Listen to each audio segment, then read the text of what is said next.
Yeah, I was the only kid that I knew. Might cut the breeze a little bit, but we'll see. So we're good. We're good to go. Okay, then ready? All right. So whenever you're ready. All right, so right here. All right, welcome ladies to the Urban Homestead, and tonight we have Daja and Christina of the Provision Room that are going to do a class on fermenting. I can't say enough about these two ladies. It's been a really nice partnership with them, and we hope you learn something and be able to take it home with you and use up vegetables from your garden or farmer's market, and best of that, have fun. So thanks again for coming, and welcome again.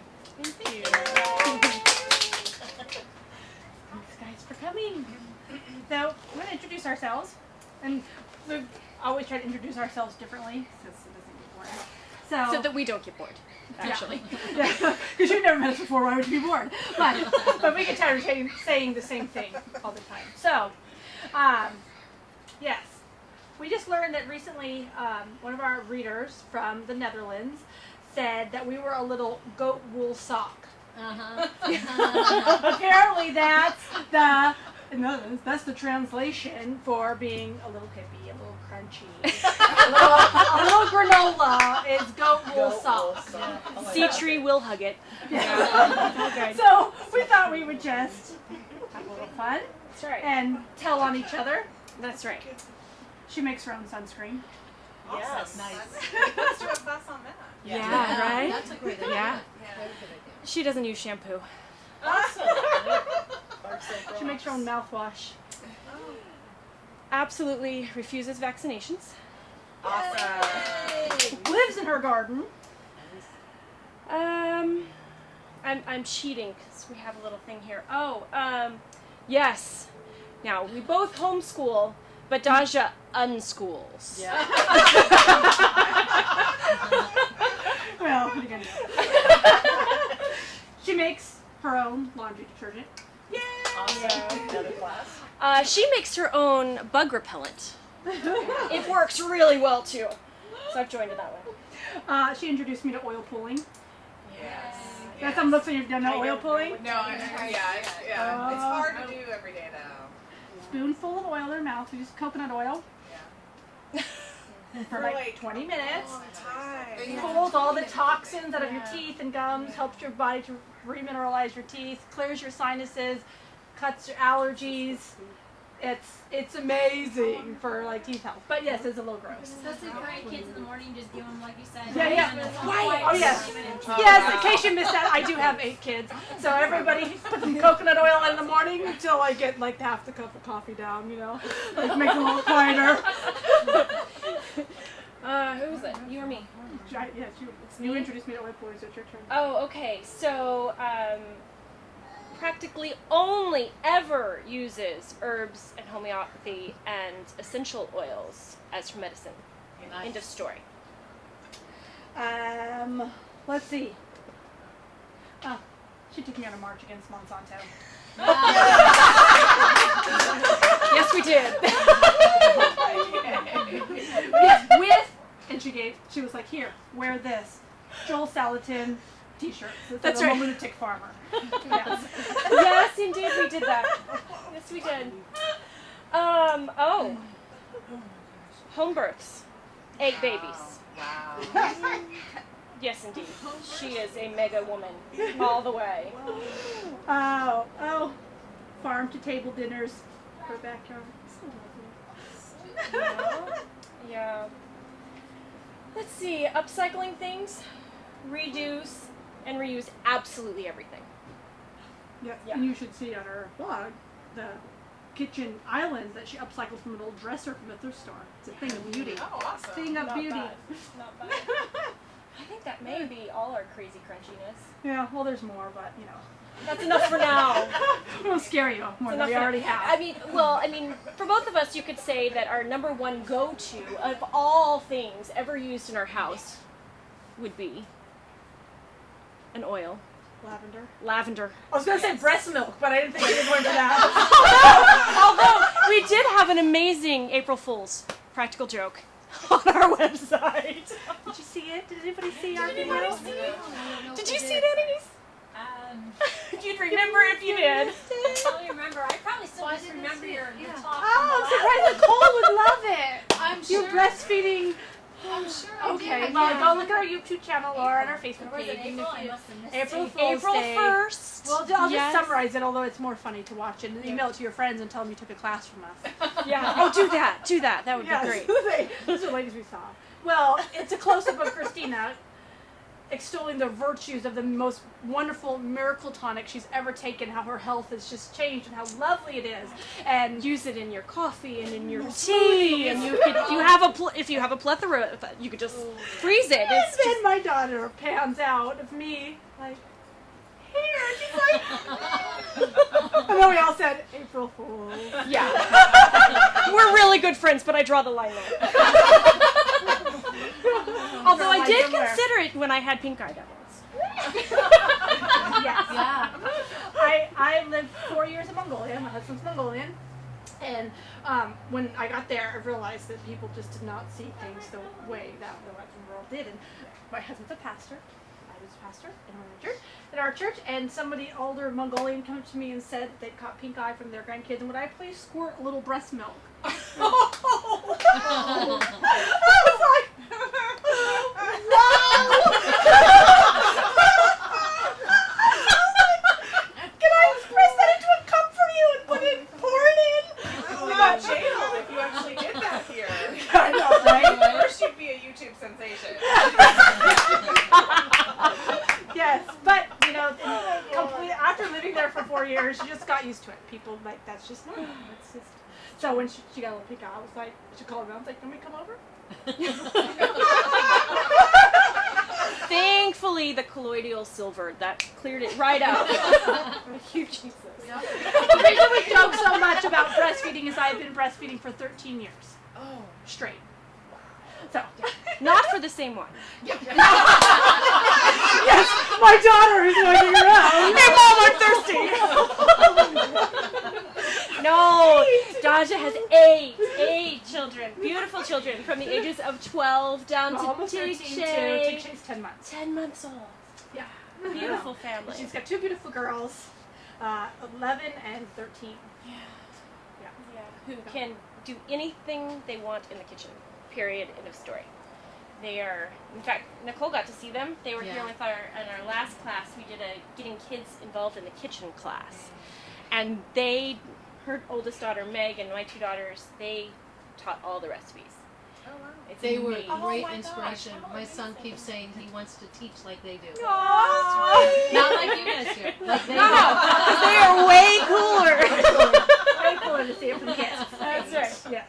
That's right. Well, that's enough about us. I think we should quiz them. All right. Just All a right. little, anyway. So, yeah, let's throw out a couple. What percentage of your immune system is located in your digestive tract? A, 10%. No. Oh. We have handouts, and this is actually But it's not in it. In the handout. We're just gonna throw it out, but we do have handouts.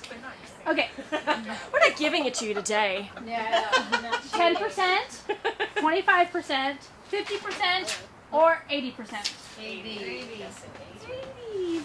Yes, this is the center of your digestive system. Who knew? We always think digestive system and we think like lungs or sinuses or something, but it's actually your immune system. Your immune system. Actually, here. That's right. Okay, Wow. let's see.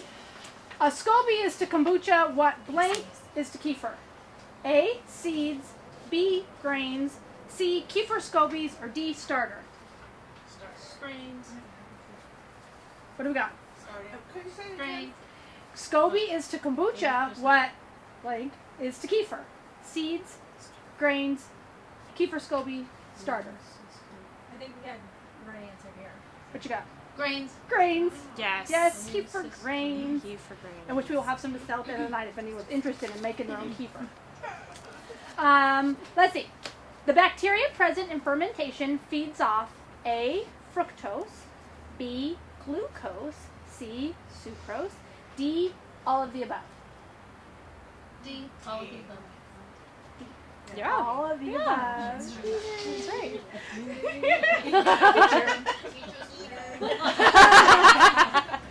Okay. Is this on our notes?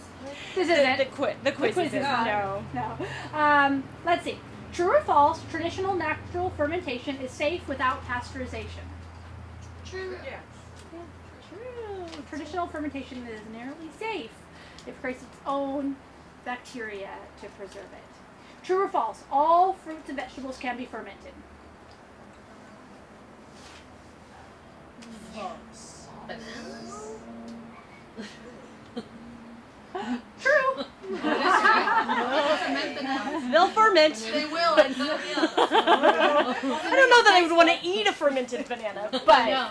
But if you think about it, so many cultures, you have your chutneys in India that's like fruit. You've got, mangoes or, cucumbers, all sorts of, pineapple, all, all those fruits they traditionally ferment, natural fermentation. Any plant that grows on or near the ground has the natural bacteria needed for fermentation. So you name it, you can ferment that thing. that's right.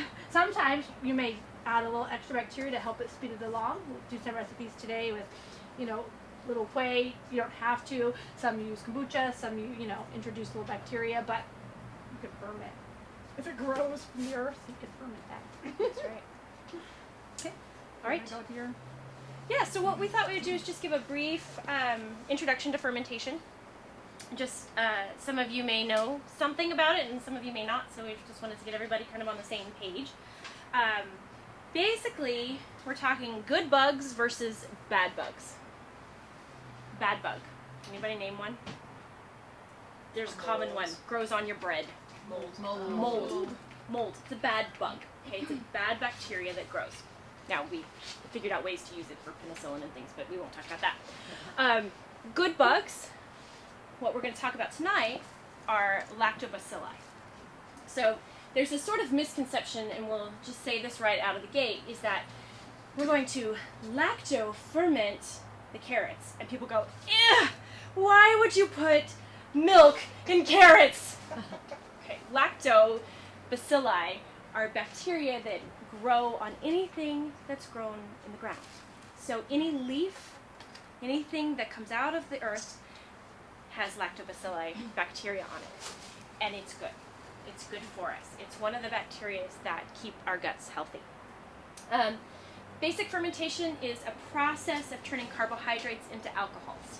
Okay, oftentimes, alcohols and carbon dioxide. That's what I'm looking for. Using yeasts and bacteria. So yeast, we use it in breads, right? We use it in beer. Then bacteria, we use it in fermentation of vegetables. We can do all sorts of things with it.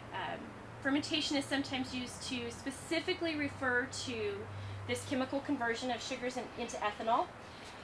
Some more examples, we said wine, beer, cider, apple cider.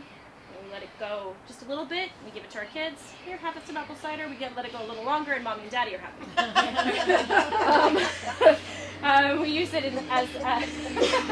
we use fermentation as a process of leavening. Sourdough is that example. And anything, lactic acid builds up, right? And does anybody cycle, just out of curiosity? Anybody ride their bike? Okay. I like to ride my bike.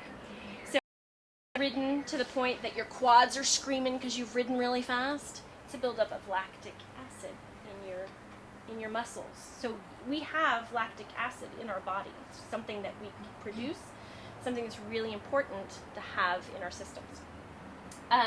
Why do we use fermentation? Why would we care? It enriches our diet. Gives us lots of diversity in flavors and aromas. Even in textures. I'm gonna sneeze. I keep turning around going like, oh, this is on video, I gotta sneeze. Hi. It's like, what's going on over there? Did you see something back there? Should I run? Should I get on the table? I'm not sure. Preservation. When fermenting came about, we didn't have refrigeration. We didn't have these ways of hot steam processing our food, right? Cultural diets, dig a hole, fill it with whatever you wanted fermented, cover it up, come back in a month or two. That's the way you fermented food, and that's what kept food going for months when food would get scarce. It was just what we knew, and we've sort of lost that. We've lost that ability to do that. We've become so sterile. There's biological enrichment in the fermentation process. It opens up the essential amino acids in foods that sometimes are very difficult for our bodies to break down. The fermentation process improves that bioavailability, that's what we say, to help us be able to get all the nutrients of the food. And in a lovely turn of events for us moms, it actually reduces cooking time. Can I get a hooty hoo? Hooty hoo! Yes! Let's see, anything else? I always, on our fermenting classes, do just a very brief discussion of Louis Pasteur. We know who Louis Pasteur is, right? He was the one who came in and decided it was a good idea to pasteurize milk. And at the time, it was a good idea. I won't go into all the details, but people were moving into the cities, so we had large urban areas that were extremely dirty. We didn't have nice indoor plumbing and the likes of all of that, so our food was contaminated. Lots of stuff going on. Then they brought the whiskey plants in to the cities because you have to, get those whiskey drinks out. And so then they had all this byproduct of whiskey making, of the distilleries. Grains, right? Who eats grains? Oh, cows eat grains. That's a good idea. So they brought the cows in, and that became our first feedlots. So you have the distilleries with these huge animal pens, and the animals are eating the grains. The problem with the grains was that were extremely acidic. So, short story, those poor little cows standing, you know what a feedlot looks like now, looks just like that, but they were being eaten from the inside out, from the acid. So they were full of infection. Where did that infection go? The infection went into the milk, because they were dairy cows, because they were also trying to bring dairy into these urban areas, right? Because they couldn't get out to the farms where the good milk was.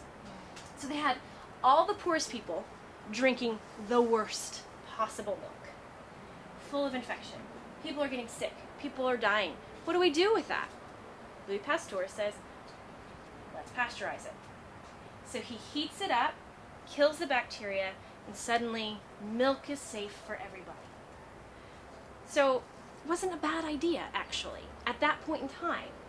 But what ended up happening is, you know the pendulum, so we've created something now that's good, and we're trying to help the poorest of the poor.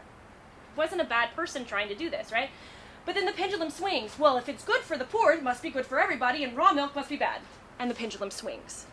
And we have stayed over there on that everything must be pasteurized, sterilized. Everything. Everything. Be pasteurized. Every last. Yes. Your fruit, your vegetables, your eggs, your milk, everything. Right. Pasteurized. Anything in a can or jar, all pasteurized now. So the exciting part is that there is a new movement. This is all of you who are becoming interested in learning the fine arts of fermenting and learning why it's important for us to have good bacteria again. They were fighting bad bacteria. But in the process of fighting bad bacteria and sterilizing everything, we've lost all of the good bacteria in our guts. So here we are, this generation, we have all of these issues with our guts, we have all the Western diseases, and it's fundamentally because of this sterilized food that we eat. So, I get to welcome you, I always like this part, I get to welcome you into the club of post-Pasteurians. And it actually is a real thing. You, because you're here, are post-Pasteurians. Isn't that exciting? I bet you didn't know you were joining a club when you came tonight. It's good to feel like you belong somewhere. Oh, is there anything else I want to say? No, I think we're good. Let's jump on. Now we're talking about the health benefits of fermented food. Because usually we don't think a lot about our digestion unless we're having indigestion. Unless we have heartburn or we're stocked up or something. We don't really think about, what's going on in here. Just sort of does its thing. But if we think about back to 80% of our immune system is here in our gut, we realize we really have to pay kind of more attention to what's going on here. Our digestive tracts are overrun by just billions of little tiny heroes, the microbes that keep us healthy and keep bad bacteria, viruses, cancer, everything at bay. Our guts are originally colonized in our mother's womb, which a lot of people don't know. It used to be just sort of standard that the womb is completely sterile place, and that there's life going on in there. It's not a completely sterile environment. Mom's bacteria is baby's bacteria, and additionally, baby picks up a lot of extra, excellent, good bacteria in the process of vaginal birth. Who knew? Picking up stuff from mom. So if mom has great, good bacteria, then baby does too. But the problem is, in our world now, we have extremely high C-section rate, which if you needed one, there's not any judgment there, but it does add to the babies that are born of C-section tend to have more digestive issues. They didn't get to pick up all the great stuff that they could have. There's chlorine in our water. There's an overuse of pesticides and herbicides and over-the-counter medication and birth control pills and all the antibacterial soaps and sprays and all these things that actually attack our good bacteria. So we have to be really proactive of putting the good stuff back. And most of our food that used to be just full of life, the stuff that we're going to do tonight, and our milk and, yogurts and everything, well, our food was living and it was, part of the ecosystem.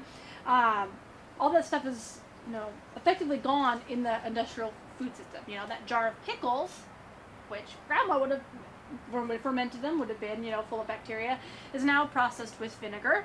And so it's shelf stable, so it won't explode on the shelf, and it can sit there for a millennium, and it'll be exactly the same the year after you buy it.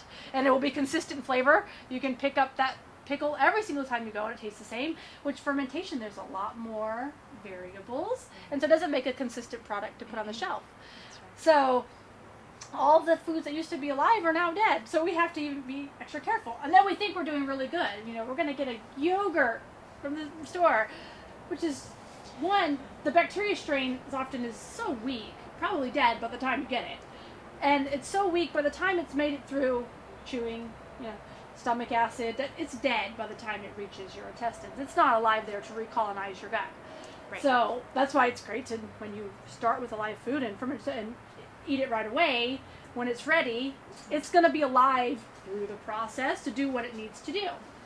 And also, like a lot of the commercial yogurts and keepers and things, they're laden with sugars and artificial coloring and stuff, just heaps of it, Even if you were to sweeten your ferments at home, there's no way you'd come close to putting as much as is in a whatever container of Yoplait or something. It doesn't even compare.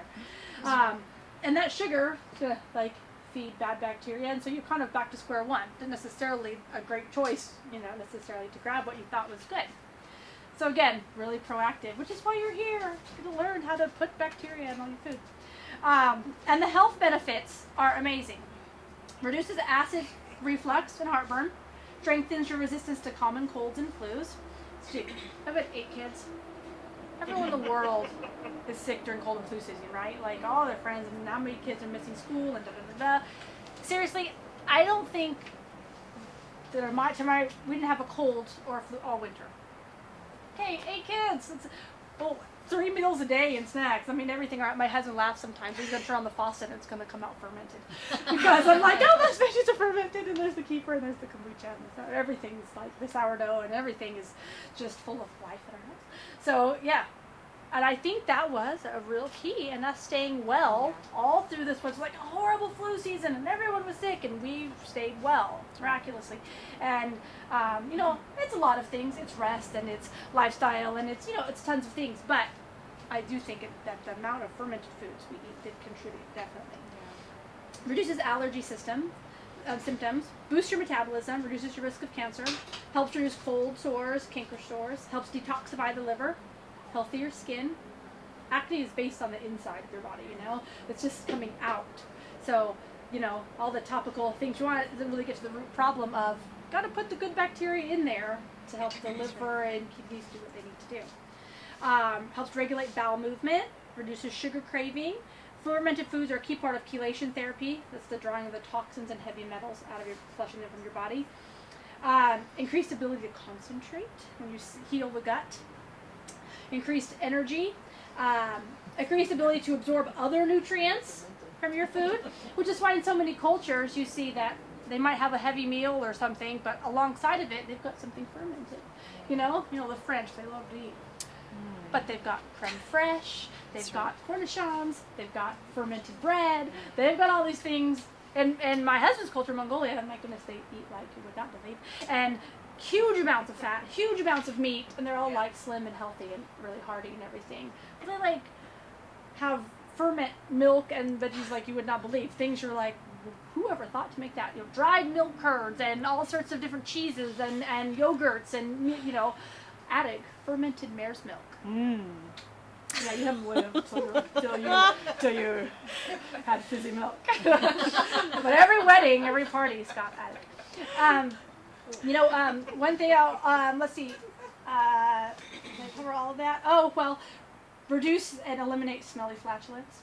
I promised on my Facebook page we would tell embarrassing stories tonight. So we've been doing that since the beginning. That's right. So, Really tell good at another it. one. I have a little son. I have 6 sons. One of them in particular, I don't know why. That little kid, he can clear a room. Like, oh my goodness, since he was little. And you would just like, what is that? So Something's bad. dying. Yes, like one cold of it, you would die. It's so bad. And he was even, like, as he got older, started to get embarrassed about it. And be like, yes. And like, he'd just run from the room and try to do it somewhere else. And poor little guy. But now, every day, we have our kefir. Every day, and then we sing the party rock anthem, and we say, every day we're keefering. 3 times a day we're keefering. And he's good now. He's just a delight. No more smelly gas.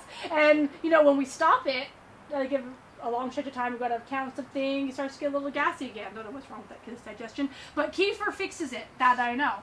And so, yeah. So it goes from silent but deadly to silent but fermented. That's right. That's right. That's right. So, Whatever takes care of it. whatever you gotta do. So, yeah, better than passing out clothespins. So, so fermented foods can be such an amazing and vital part of a healthy life and can be just part of your rhythm. It takes a while in the beginning, and we don't encourage everyone to go home and get overwhelmed and feel like, oh my word, I have so much to do. I have one more thing to do. Just start with one thing that you enjoy, and you make it, and you just kind of work that into your rhythm, into your like, oh, that's what we do, and then you add another thing. I didn't go to fermenting everything in the house overnight. It was like one little thing. They call me up and go, let's make.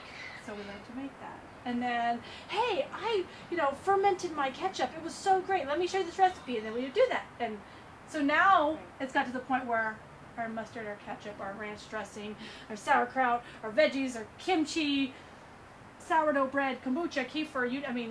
It's we got stuff living in every corner of the kitchen. Yeah. But it was baby steps. It was baby steps. Don't go home and overwhelm yourself, but just take one thing that you enjoy and just start working them in. And in light of baby steps, one thing that we should also, in good faith, mention to you: do not go home and be like, Christina and Dasha told me to eat everything fermented, so this morning I'm going to drink kefir, and at lunch I'm going to drink kombucha, and then I'm going to eat all of my sauerkraut because it's really good. And you will not be happy with us. You will be in the bathroom sending messages to us saying, what did you do to me? Why am I dying? Don't. Baby steps. Baby steps. You have to work up to having fermented foods at every meal. You just start very small, One thing a day, see how that goes, and then you add slowly over time, because we have friends who go, you guys are great! Get a SCOBY from us to make kombucha, and we bought your SCOBY, and then the next day they drink a quart of kombucha. Never having had a fermented food in their life. Don't do that. And then they're so unhappy. Wow. You've got to take it a step at a time. Start with the kombucha. She still blames us for the house. She's a very, very good friend. I mean, this is a very good friend of ours. Has known us for years, and she's like, I'm not listening to y'all. Just no, I'm not doing it. We're like, you want some kombucha? She's like, no.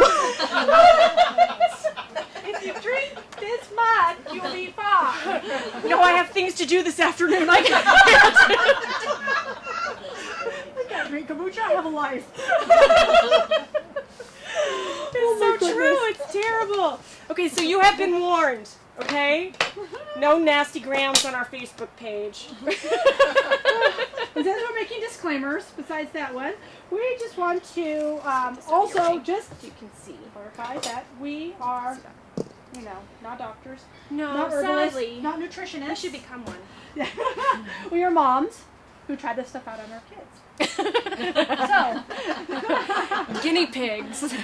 So just keep that in mind and seek the advice of a healthcare professional for things. Okay, I need another bowl. Yeah. Yeah. This one? Yeah, I'm just gonna put the pieces in. Okay. Okay, so we're gonna start the kimchi because it has to sit and rest a little bit. So I'm just gonna demo this part, and then you guys are gonna get hands on. You're gonna do something. Let me get my hands right here with the butter. And you guys are gonna get fermenting too. Do you want me to cut and then you can... Oh sure. It's fine. Keep chatting.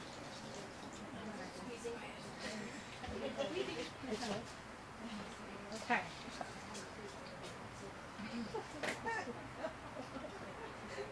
So this kimchi is so good that my kids want to put it on everything.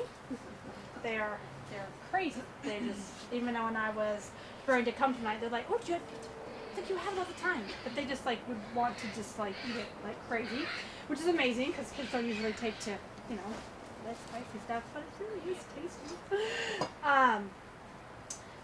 So the first thing that we're going to do with You wanted in bigger pieces though, right? yeah, about 2-inch pieces. We're gonna do that. Yeah. So yeah, you're gonna cut it in chunks. What is that? This is Napa cabbage. Okay. Yeah. You Your have recipe all the recipes. is in your packet there.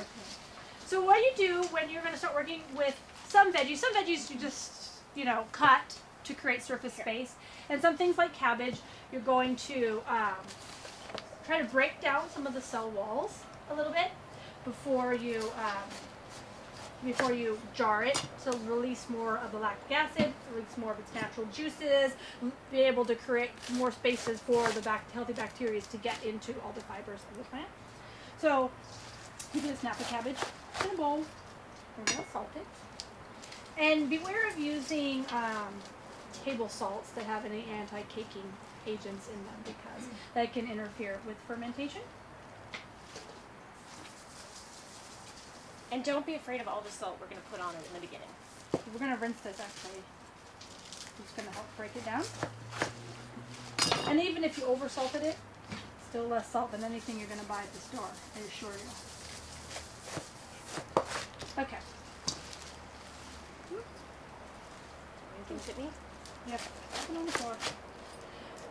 All the chickens. Okay. You're gonna, as you work it, it's going to start to release waters all by itself. And so when we do our sauerkraut in a little while, you'll see exactly how much it is. With kimchi, you don't have to work it too much, so you create too much juice, because you're already going to let it sit and soften a little bit. You need a bigger bowl. Have Or another? two bowls. Do you want to use this one too? Yeah, maybe.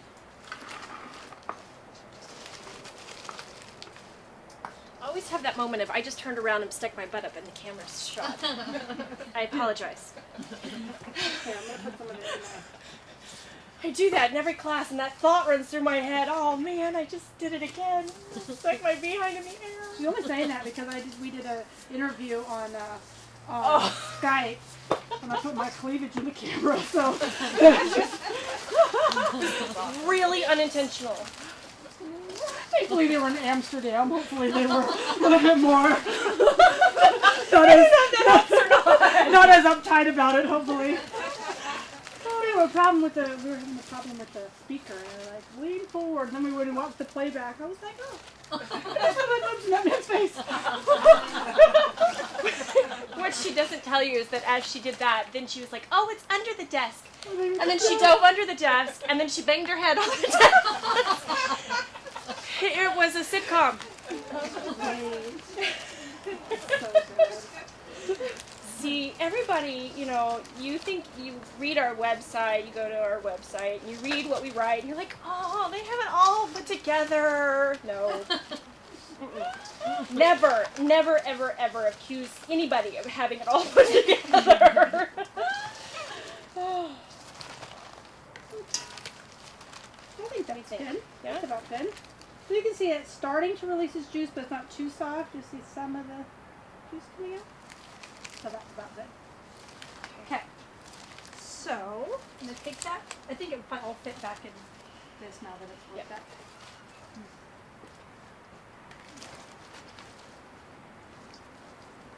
Now we're gonna cover it with water. And again, if your water's got chlorine in it, use a filtered water because that can interfere with the fermentation process also. So we're going to cover this and then walk away while we do the other recipes. You can leave it 45 minutes, 2 hours, usually about an hour or two. And I leave it. Let's go.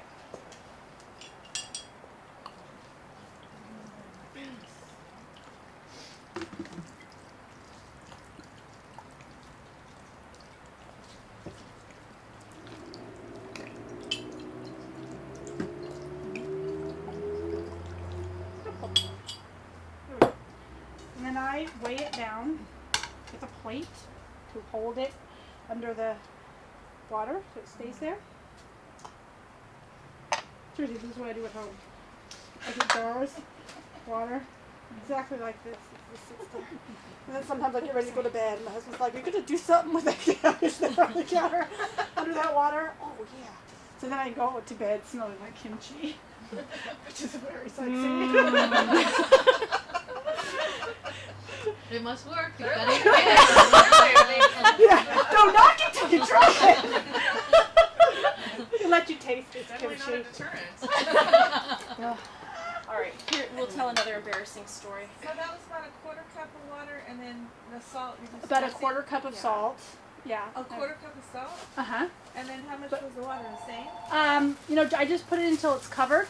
Oh, so it's covered. Till I just cover the cabbage because we're gonna dump out that water and we're gonna rinse the cabbage. So you just pour it on so that the cabbage is completely under in the salt solution water. And it can. Oh, that's right. You were gonna tell them. I was going to tell an embarrassing story. When I had the talk with my daughters. Whose embarrassing story is this? Yours or mine? It's hers. I didn't say whose it was. No, this is great. You'll appreciate it. So I had this talk with my daughters and, and explained everything. And they were, okay, all right. And then my oldest daughter, who's, she's always been a little precocious when thinking through things. She goes, because in her mind, I guess, you only did it to have a baby. I somehow lost in translation, didn't quite get, okay.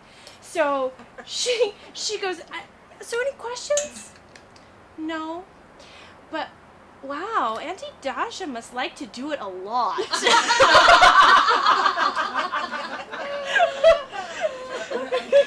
Yeah. I called her immediately after I controlled myself. I was like, oh, maybe. Sorry. That's right, it's hard. I got a kid. Well.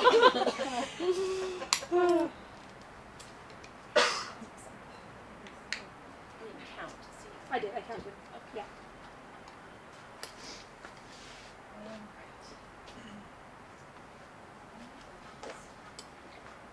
The kimchi. It's not too embarrassing, those talks are hard. Those talks are hard. They are hard. I've actually threatened to send my Dasha since she's way better than I am. But I put my big girl panties on and did it.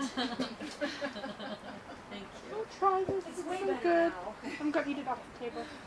Ongoing conversation is somehow way easier than the first one.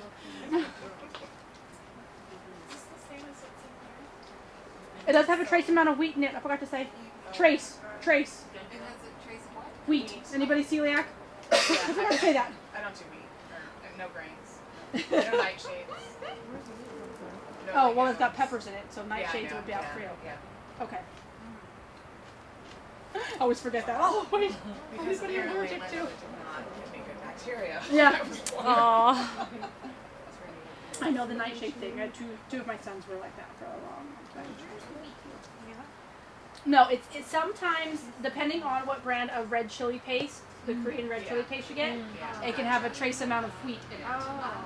Right, so in the whole batch, there's like 2 teaspoons of this, which has a trace amount of it. So how much is in there is unlikely to cause somebody to wreck, but, Yeah.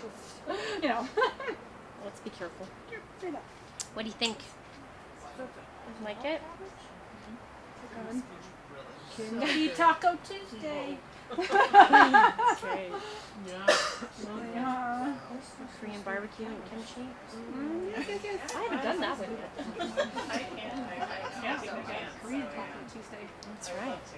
love to, but suffer. Too spicy? No. No? Good? Nice. Yeah. Yeah. Good. Thoroughly altered. Okay. What do we do? So we'll do sauerkraut next while this is sitting. Here, let me.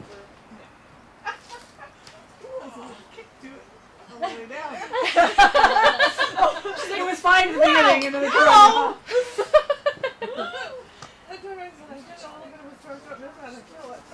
Yeah. You'll be all better now. Yeah. You'll be better now. Okay. So we're gonna give everybody a cabbage, but I figure I would do a quick little cooking lesson here. I don't think we mentioned I'm a personal chef by trade, so I actually really prefer that you have good knife skills. So I figure this is my little platform. I'll show you how to do it. When you're working with cabbage, most of the time, just take the outer leaf off, and that's enough to clean it because they grow so tight together. It's not one that gets dirty. So that's handy. Alright, so cabbage. Here's my stem, right? Gonna lay it on its side and cut the stem off.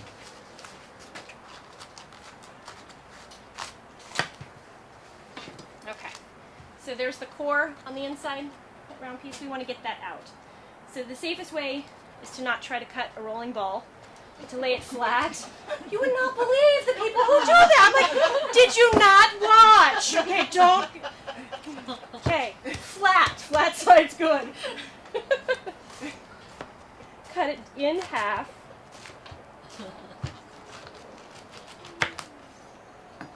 Okay, I know.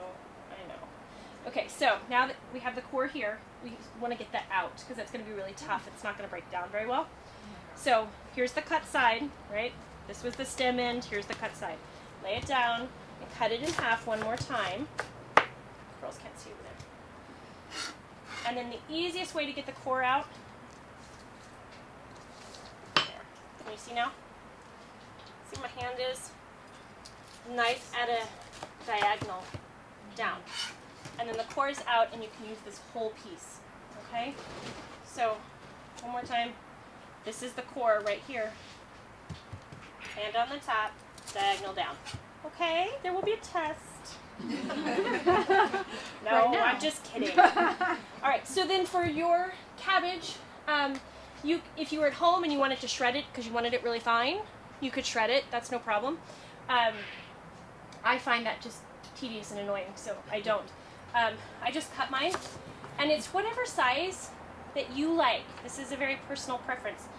So you can leave it nice and big, or if you like yours a finer shred, just work it down that way, okay?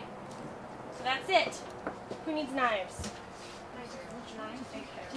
So if you want to wash your hands, Yes. there's hot water and soap there. You know mine still.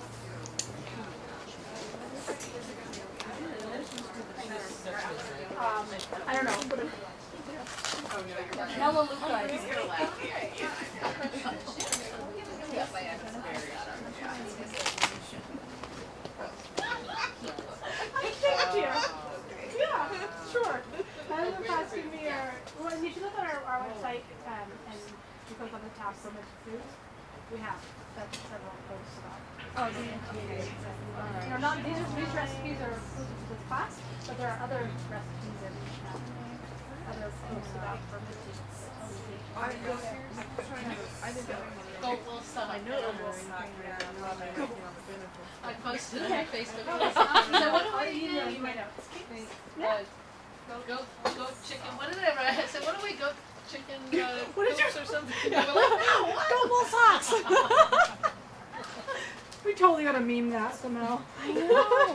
We should. You have to.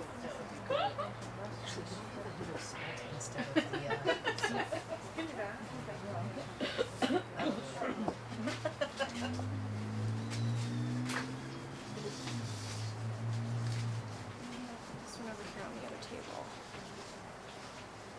All right. So once you get it cut up and in your bowl. Oh, right.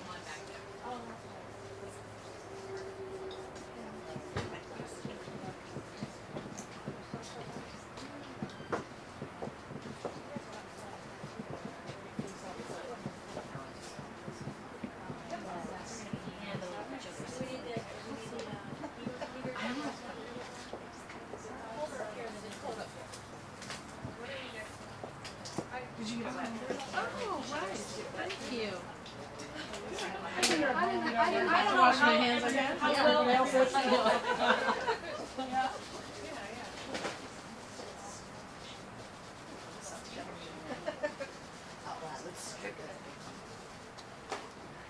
So we're eating the triple fermented bread that we get here every week. So we're eating fermented food every day. Yeah. Because my son is obsessed with it. It's kind of all he wants to eat again right now. Can I have another piece of bread? No, this time I'll have the jam on it. It's a fruit, right? I'm like, oh. But then you guys wrote that thing. I felt like that was for me. I was like, I asked them, is it really abusive? I'm going to start not making him food that he wants. He's going to start eating what I make. They were like, no, not at all. Yeah. No. Oh yeah, we have a thing in our He's house. just I am gonna- not a short order cook, Yeah, he so used to eat everything. this is not a restaurant. When we go out, you can order. Right here. Yeah. Yeah. Because he did, what did he? All right. So in front of you, I went ahead and put gloves For the squeezing. for the squeezing part of our making sauerkraut Because because you're touching your friend's sauerkraut. I don't know how well y'all know each other, girls. If you're best friends and you know Karen, go ahead. But, Squeezing into it. Right. yeah. But the only But first problem we're is gonna chop. we're gonna get So, I mean, You're right, where you you're want close. to. It's fine. If you can't get them off, yes. Yeah. So go ahead and start chopping whenever you're ready.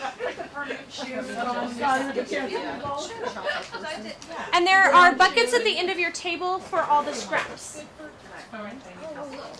Yeah, we feed it to the chickens. Let's take him down a notch. Oh, good. It's a bucket. Did you see I showed up with all our little scraps at home, tops of the strawberries I bring for the chickens and goats. Because I don't compost yet. We always thought we were moving. Oh, we're in the same place for 4 years. My husband keeps saying, don't do anything, we're moving. We didn't have a couch. Yeah, crazy. And I said, you know, we've been here 4 years now. Can I get a couch? Alrighty. Let's see if I. Alright, avoid pushing your eyes out. All right, I'm moving back to my chair. Stay here. Then I'm gonna move back over here. Alright. Stem first. No. Stem first. Then you'll get a flower. I do this at home. Right, because I'm standing here. I'll go with. Clearly I need to show. You know, I go to Dodge's house. We've known each other. Yeah, I think we've known each other for like 7 years. And I go to her house and be like, "What are you doing?" And she's like, "I'm getting nervous because you're standing in my kitchen." All right. Stop already. Oh dear, this is sharpened. Burning smell. It's not hitting me. But it comes down, right? We haven't used it in months. Oh, that's right, yeah. All right, so. Good job. Off. Beautiful. It's called 8 limbs.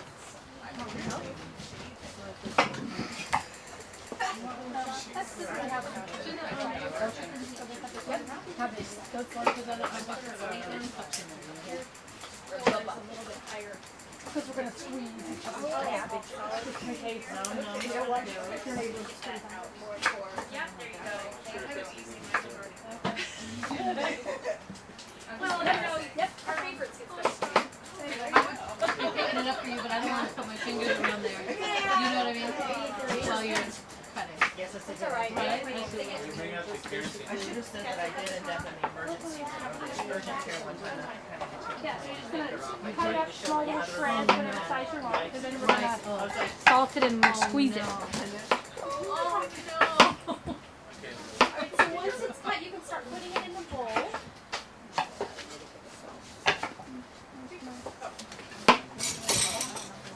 There you go, slice. Terry, you're looking for a trash. Oh, okay. I wasn't sure if they're gonna compost or. Yeah.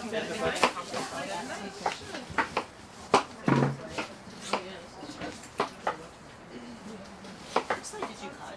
This side? It doesn't matter, whichever splatter is works best for you. Yeah, get more cuts.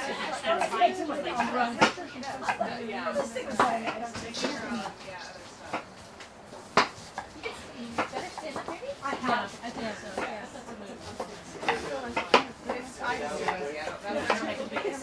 Yeah.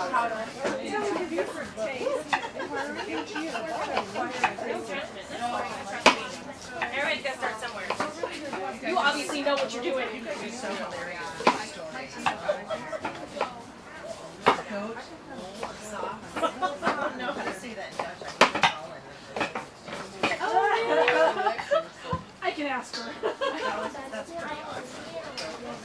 I think I might be able to say that there. We went for that label. Or that was just.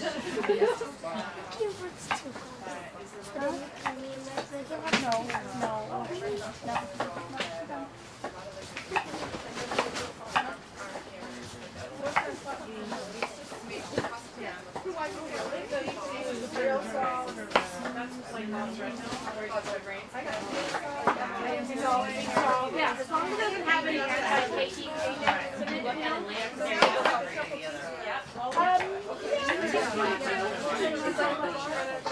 Yes. It's good. Oh, she did? After she watched that incident? Yeah, she got to go to the urgent care right after, right? Well, how do you work it? Just a typical thing.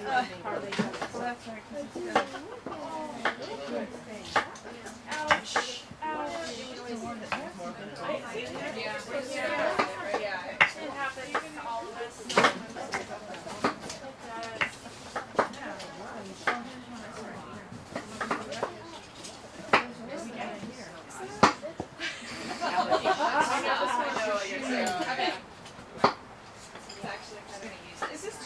No.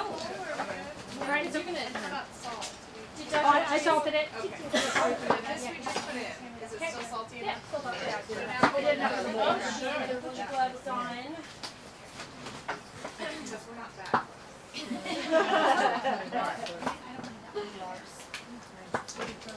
Some people are funny about this sort of thing. Yeah. And my sister is, she has to go to Mexico for her cheaper to salt her.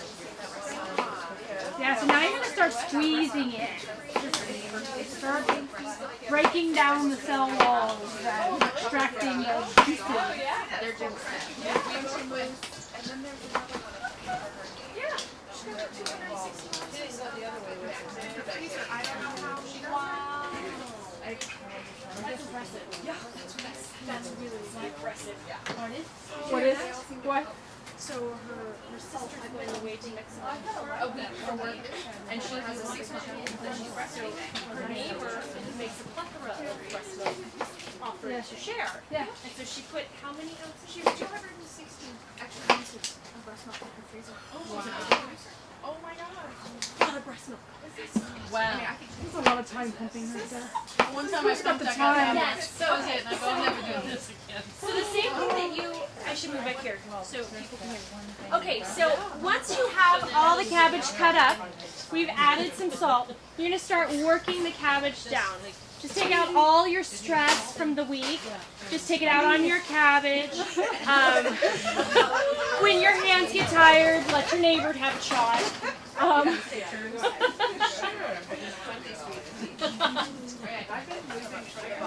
Just start squeezing it down and it's going to start letting out all the juices. That's right. Believe it or not, cabbage is really juicy. It's really juicy. It will produce enough water to completely cover it. So. It's gonna it'll break down soup, you know. Have you ever done this before?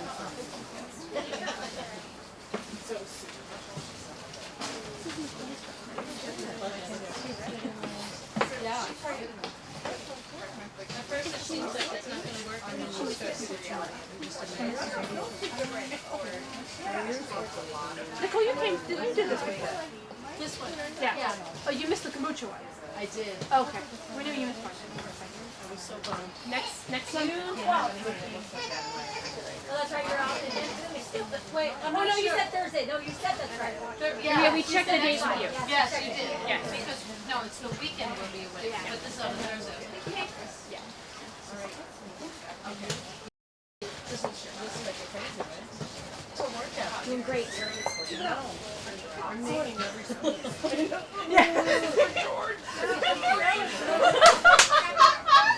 She's having therapy over there. Yeah, two squeezers, extra She's taking out her aggressions on that cabbage. It's really the rolling pin, the French pin. Something for you to work into your practice, Susanna. Sauerkraut making. Yes, your therapy sessions. Squeeze this. Yeah. Not that that's just a stress ball. Which one do you get out of that? Sauerkraut.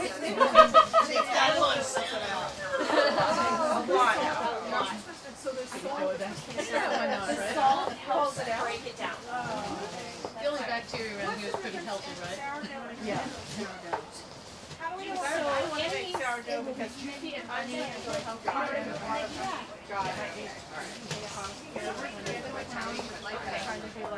Sometimes you use like a French pan. I know, like a rolling pan without the pan. I made some sourdough, but don't, like a French pan. I just, still have to start over. It's okay. French pan. Yeah. I mean, it was okay, but I realized American rolling pins have. Are you doing Well, I just want to know what that help is on because I was bacteria over I know here at the Homestead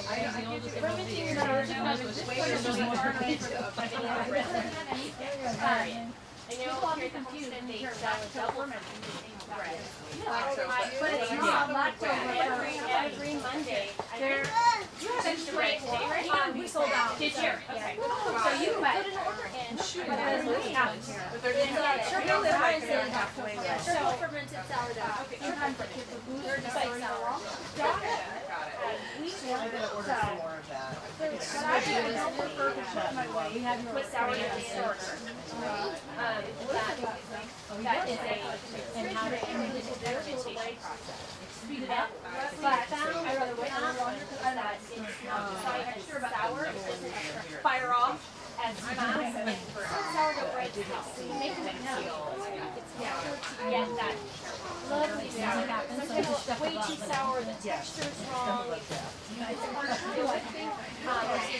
doing it for like for too long, they have a lot more variables. Whatever, Linda. I guess we should Really pleasant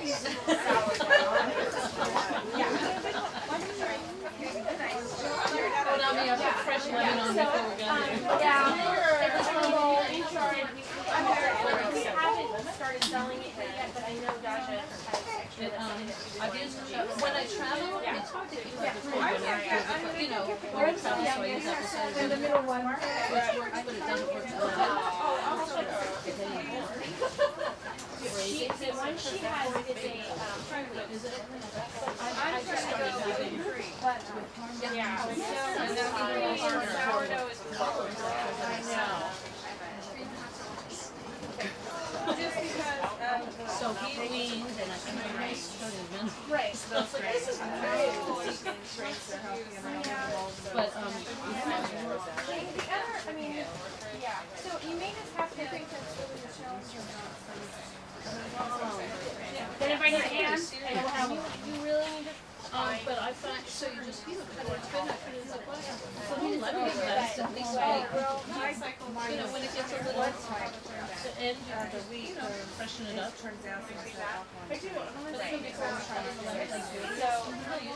Sourdough would help that.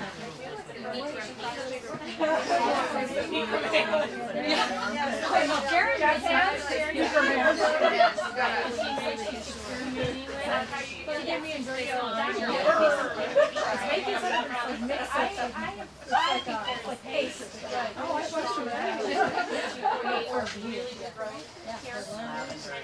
All genetically modified. I would only use organic because I don't know. Right. Another reason I'm going to Yeah. So, I mean, for me, I would try Multi-sensory experience. certain medicines to take. Go ahead and get rid of the no enemies. Get rid of everything. Go 4 months. To see how you feel.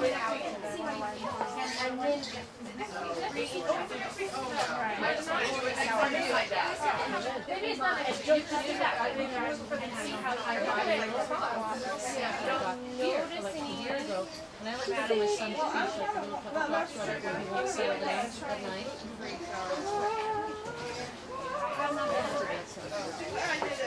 It came out kind of flat. I fired I mean, it was her once. okay. She I wouldn't stop think I'll wearing try it. it again And I because said, you don't understand how offensive I find it. And she wouldn't stop. My sister-in-law. Well, give her a chance. Yeah. Right, my sister-in-law really likes it. And she knows one time she goes, I won't wear it. Yeah, I don't know why. We're getting your frustration. So look, she's sitting down. People either love it or Georgia. Everyone that loves it, it's okay. I've never met anyone that said great. You do. Well, we have the grain here. How is it? Keep going. And I don't smell it at all. Grain in the milk. I would still wear it. Oh. Oh, I love it. I was like, go back 8 hours later. you either love it or you hate it. That's what we're just saying. But there's no one that says, oh, it's okay. No one. Oh, I love it. Put on milk about every 5th or 6th cycle. I told her I fired her once. That worked for me. I asked her like 5 times. You can't wear it into the office. You don't understand what this is. I can't breathe. I can't. It just makes me nauseous. I keep it. And she wouldn't. And I finally was out of house like a girl. And she's like, you serious? I said, I've asked you 5 times. I brought you into my private office to talk to you. I said, it's like I didn't want you to have too much perfume, but it was I'm not way with that's why I couldn't use the Oh, it's sent. But about every so often, eventually they will. lavender, I can roll around in it like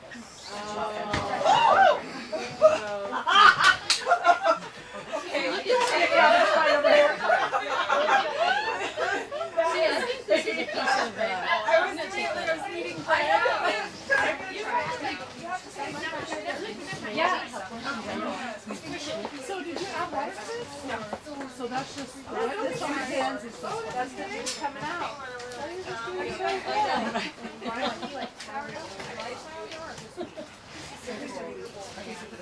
Branch out. Branch out.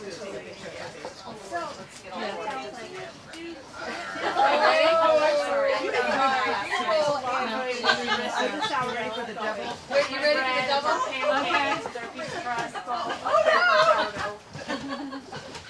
Kefir, kombucha. I know, right? Another fingertip of mustard, gone. ranch dressing. Oops, it's in my glove. I just wanted to look at it. I'd say, was that your finger or a piece of gum? Well, my veggies like carrot stick, mixed veggies for like salads. Check the time. So the veggie recipe, like the carrots, that you would use that same method. I just Right. Yeah, you can use the same basic thing to make. For making dilly carrots, you can make Put it in a little vial and water it, right? whatever celery or yeah, sticks. Yeah. Are we gonna season? Yes, we will. I know, right?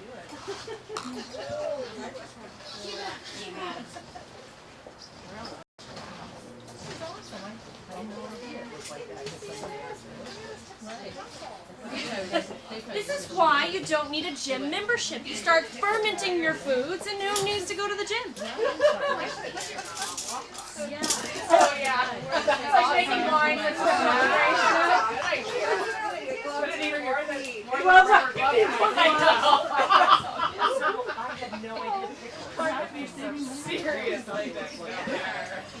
well, they are now. They are Right. so bad. So we're not gonna like Traditionally, they were candies, fermented. are we, or is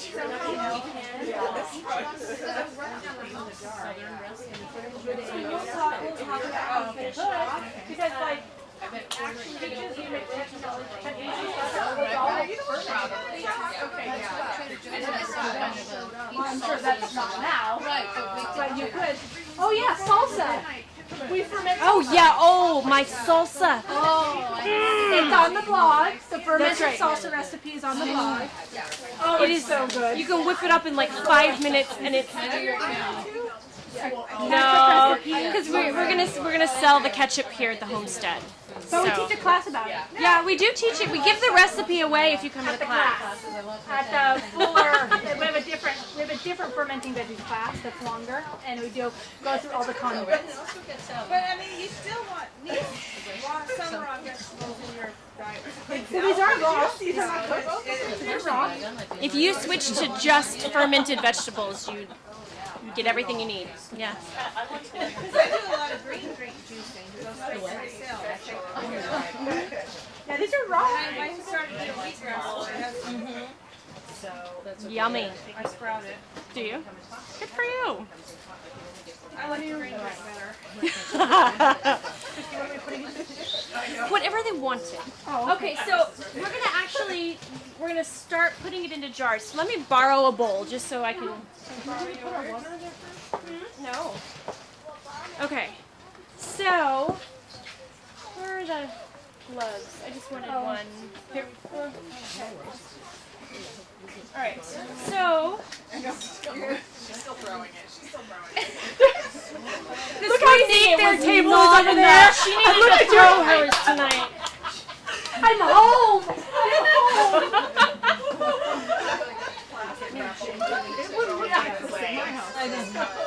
All right. So actually, I was hoping we'd get a little. We are. We're definitely the aggressive ones.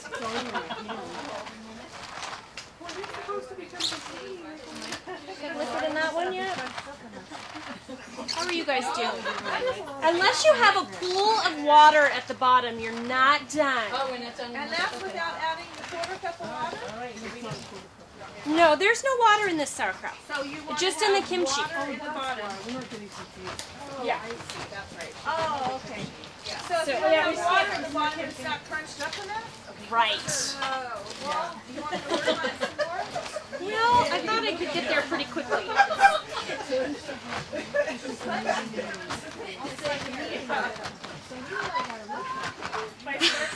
Get angry.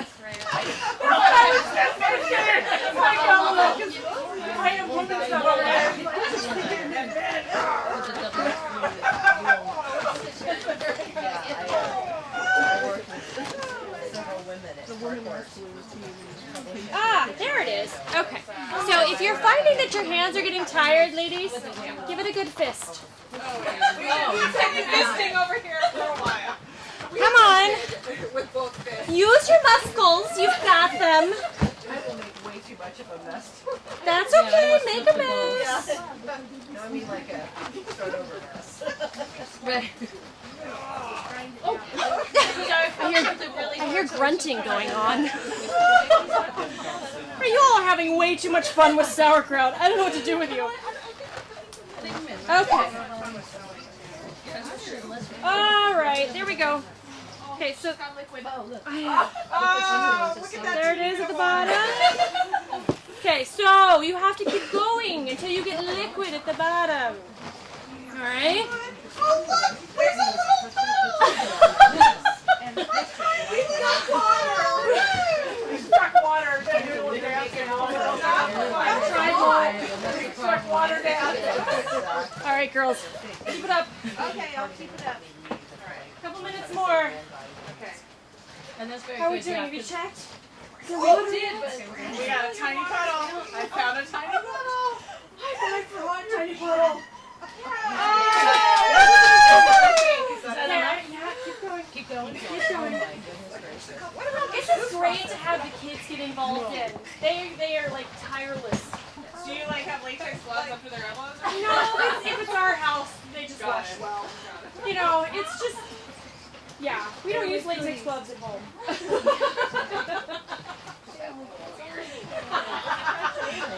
Is that a hard piece of cabbage or your finger? I was like, oh. Yeah, sure. Yeah, anyone that usually, because you said it perfectly, almost, I'd say 98% of the time people try to imitate a New York accent, they sound like they're from Boston. And we're like, that's New York, but they're so different. I know. I'm also from Right. It's just pain. And you're like, that's not it. Yeah. Okay, you wanna try? Like for water, you mean?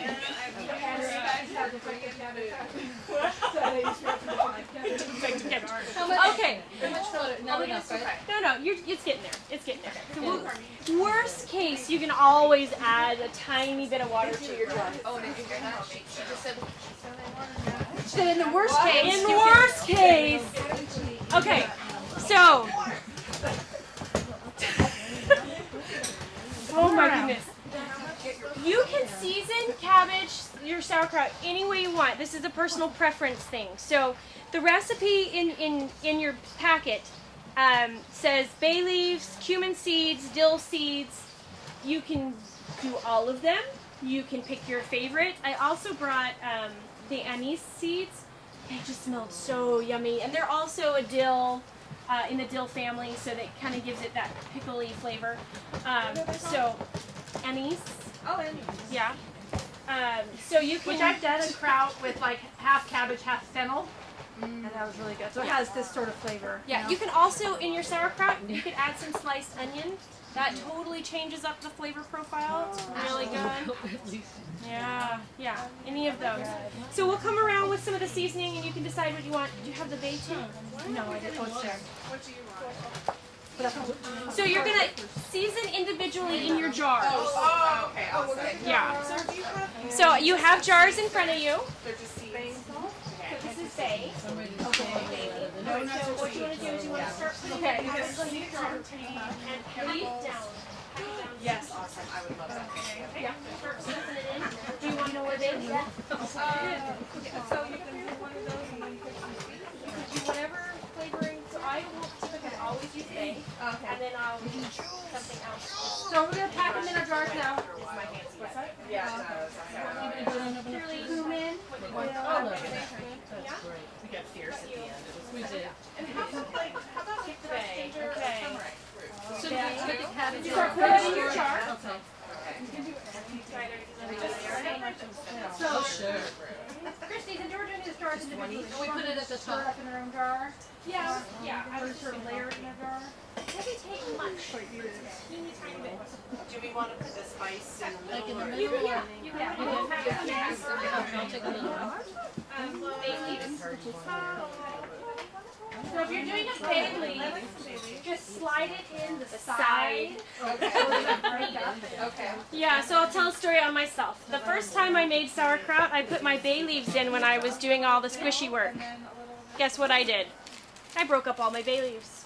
And then I was picking out little minuscule pieces of bay out of my sauerkraut. Don't do that. Just get your sauerkraut in there, pack it down really, really tight, and then you can slide the bay leaf And you'll in the see the side. brine, the water start to rise as you really pack it in. You'll see like more liquid. But you need to leave about a half an inch of room at the top, headroom, because it will expand a little. And What's the matter? oh, you said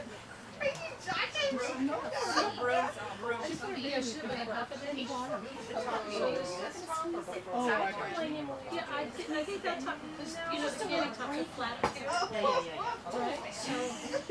She's what? This is more like a, That's what a good friend does.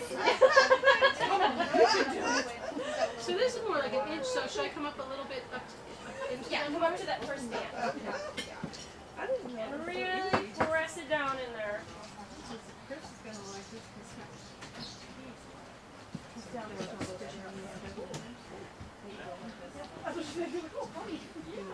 oh, did you want some seeds? Oh, sure. Can we sprinkle those on top? Yeah.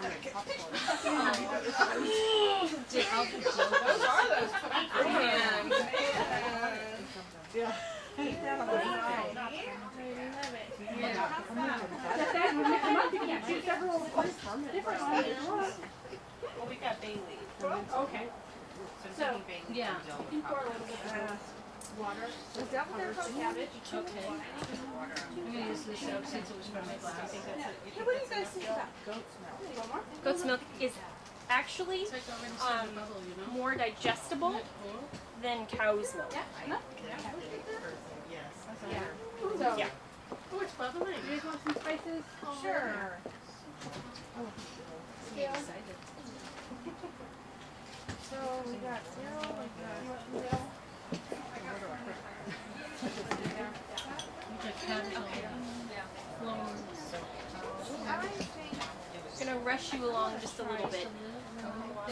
Wait, and let's see what goes. See, That looks good. What's that? I don't know. It landed on my head, so I just. I will. Okay, so everybody's got their sauerkraut in their jar? Yes. Excellent. Okay, so this is what you're going to do when you get home. So go ahead and you're going to close it up so you can get it home safely without spilling sauerkraut in your car. I know, right? You don't want to get pulled over by the police and be like, what you got going on in there? Right. Here's me lids. Okay, so go ahead and you're going to close it up to get it home. However, once you get it home, take the lid off and you're going to cover it with, what I actually like to use is just a coffee filter. Put a coffee filter over the top and put a rubber band around it. And then you're going to put it in a corner of your kitchen in a nice dark spot. And cupboard's fine. Cupboard's fine. But so a coffee filter rubber band, I never took the top off either. Remember I told you? Did one you stove? check it in the heat? Well, I mean, I've been in the pantry and I didn't see anything exploded. Well, there you go. Just burp it over the sink. Yeah. Yeah. I forgot we were supposed to put a coffee filter on this. I thought that was kombucha. See, that's where my husband goes, you're going again? I was like, yeah. Yeah, I sometimes miss a few things. But you want it to keep covered with the water, with the liquid. That's right. So check I it added liquid. after, a day, and if it's dried out or anything, cover with a little purified, with little filtered water. That's right. How long does it sit out? So you're gonna let it sit. This is personal preference. So if it's heat like it was last week, it's not gonna take very long. 2 or 3 weeks, maybe sitting out. 2 or 3 weeks. If it's more like this week where it's cooler, then it will take 5 to 6 weeks. Oh. So the point is, you're going to be checking it on occasion to make sure that the cabbage is covered by water. Okay, that's important because the water is what's sealing it from any nasty bacteria. So you want to keep that covered in water, and you're checking it. When you go to check it, take a little piece out, taste it. If it's sour enough to you, seal it with your jar lid, put it in the refrigerator, and it's good to go. So taste it along the way. We really do encourage you to kind of get a feel for how the flavors progress. Okay, that's it. Yes, ma'am. So you're just going to be able to tell when it's done is how sour it is? So, yes. So the question is, you're just going to be able to tell if it's done by how sour it is. For the most part, yes. Yes, And then- it's personal preference. Once you put it in the fridge, after it's done, It'll how long does it last? months. Months? Months. As long as it continues to be covered with water in, when you take some out, just make sure that there's enough water. And even in the refrigerator, it slows down the fermentation process, but it'll keep fermenting in the refrigerator. So that's why it can last a really long time. So if you don't keep the water on it, it probably won't get mold? Yes, it will mold. So if you get mold, then you know you messed up. Yeah. You have to throw it away? Yeah. Yeah. So if you keep the water on it, it shouldn't mold? Yes, that is true. Okay. No. Try to repeat that for the. Yes. So the question is again, if you keep it covered with water, that should prevent mold. And yes, that is the case. So you want to make sure that your cabbage is always covered by water. Okay. And if you have to add filtered water, make sure that it is filtered and it's not chlorinated water. Okay. So I actually have my shower head. We'll take the chlorine out because chlorine will go airborne, and I have a history of asthma and allergies, and so I wanted to get rid of that in hot water, and I take really hot showers. So when I'm needing non-chlorinated water, I take my little pitcher up and turn on my shower head because I don't have one on my kitchen sink, but that's where it is. So yeah, so you want to use filtered non-chlorinated water so that it won't mess with your good bacteria. Temperature matter? It can be cold or no? So the question is, does water temperature matter? I try to add like a room temperature, just because it's friendlier. It doesn't mess with the fermentation process. Because as soon as you add cold, you're going to slow the fermentation process down. Yeah. Any more? Can you use distilled water? That's a good question. Distilled has everything out of it. I would think you could. It's not ideal. It's not ideal. I have filtered or distilled, but I I would was use- just curious. If I would just use the filtered. I would because yeah. there is stuff that you need. I think, Yeah. possibly, Yeah. you know, okay. Yeah. Yes. And if the top of the cabbage gets a little gray, you just remove that and keep Yes. going. Yes, that's okay. So the question is, what happens if you get a little layer of gray? Looks like a little layer of sliminess maybe at the top. As long as it's not mold, take a spoon, scoop it off, toss that bit, keep going. It's fine. That's just it's sealing itself, so it won't hurt you. Okay? All right, we're gonna rush you along because we're supposed to end at some point tonight. But you're so much fun. I know, and we could just stay here forever. Okay, so we're gonna do dilly carrots. Dilly carrots. Dilly carrots. Dilly carrots. Peel. All right, so should we taste? Yeah. They're all good. Good. Only brought two. I didn't bring a peeler. Okay, you're done with your peel. I'll pass it to that table. Peel quickly. Peel like the wind. So these carrots, which does have a little bit of whey in it, so I know that you can't taste it. You don't have to do it with whey. Right. You can just do it with water. I actually did dilly carrots with just straight up water. Yeah, I just said we're out of that to share. Sorry. Two. So this usually ferments anywhere from like 2 days to a week, depending on the temperature. So I hesitated starting too early because it was so hot last week. But then this week so cooled off, I didn't quite make them in time. I wanted them at peak for you guys, and so they're not quite peak. They're still a little bit too much on the crunchy side, but they taste good. So we're gonna taste these with a bit of our probiotic ranch dressing that we make. We'll have some for sale later. Bless you. Must be wind blowing around her.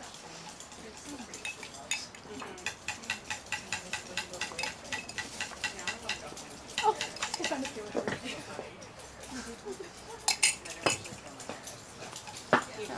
Yeah.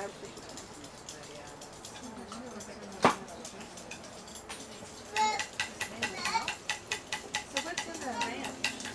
It's kefir based, and it has our mix of spices, and kefir, mayonnaise, and our mix of spices, and it's a raw milk kefir. Yeah, raw milk.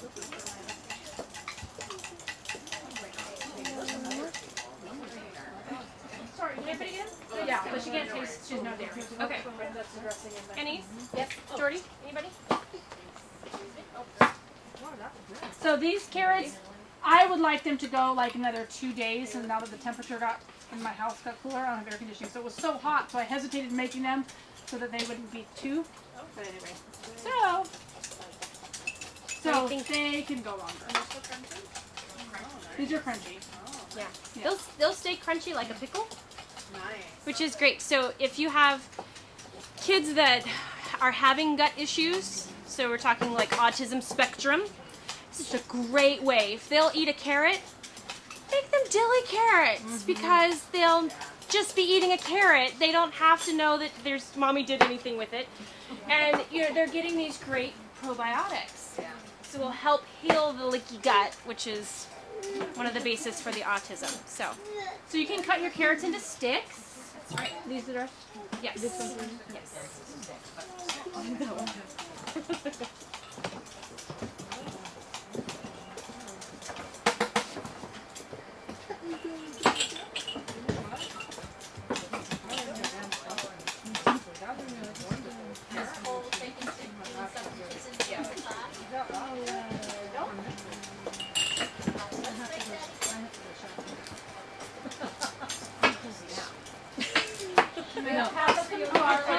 Yeah. which you can just put a few slivers of garlic.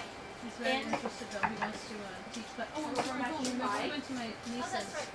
There's some garlic for you.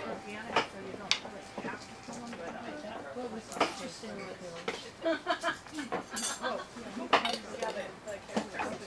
yeah. There's some garlic. In her house, and he she asked me that because he said, "What are you going to do for dinner?" I said, "Oh, I don't really have dinner. Should I have broccoli?" He said, "I like broccoli." We had the carrot soup and bring that? and the bread, but there were other friends there. It's fine. I just said soup. Wow, I didn't know there was going to be, 6 people. But I opened up the fridge the next day and half of the thing was in there. I was starving. You know what I ate? Cold turkey sandwich. I was like, oh, thank goodness. So you're going to cut your sticks and just put them in a jar.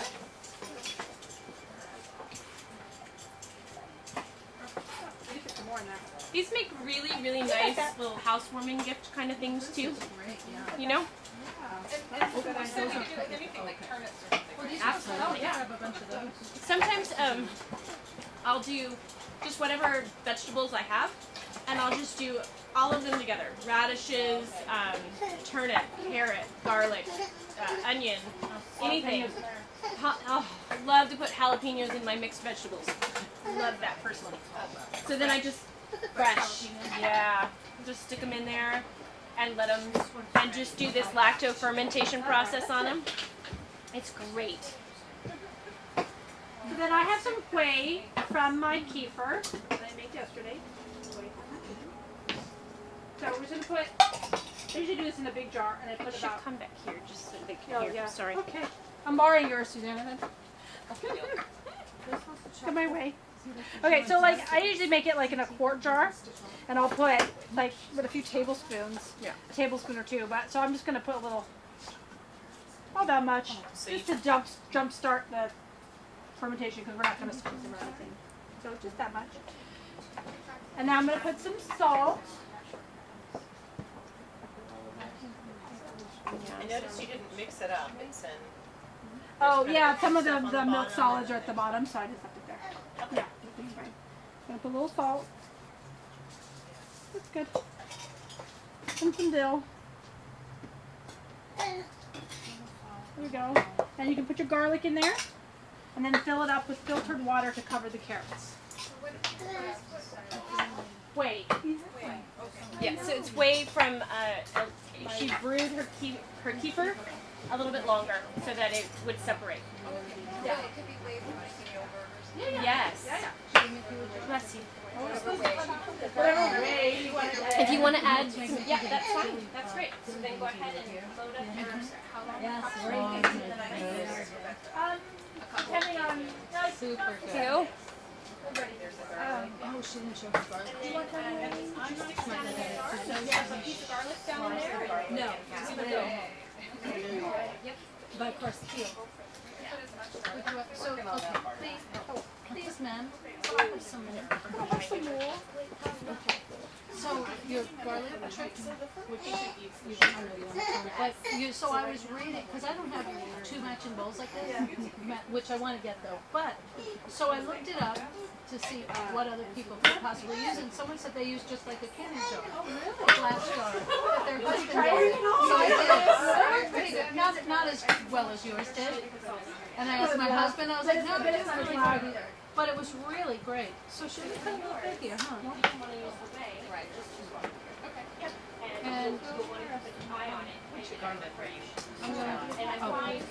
you pick yours. I think I need sea salt. I think I need salt, right? Yes, just coming around with the salt. Do you want to slice up your garlic? Oh, okay. So we're not putting water now. Okay. Oh, yeah.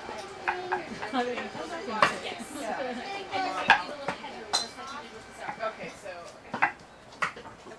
Did she salt yours already? No, I didn't get salt. Only Suzanne. Thank you. So it needs a little shorter. Yeah.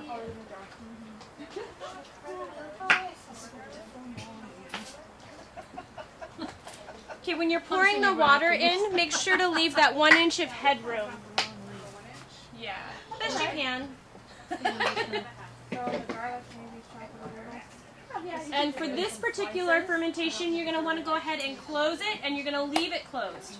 So wait, okay. This will only take a couple days. Oh, really? Oh, wow. A couple days. Yeah. So depending. So Fermentation really is temperature sensitive is not the right word.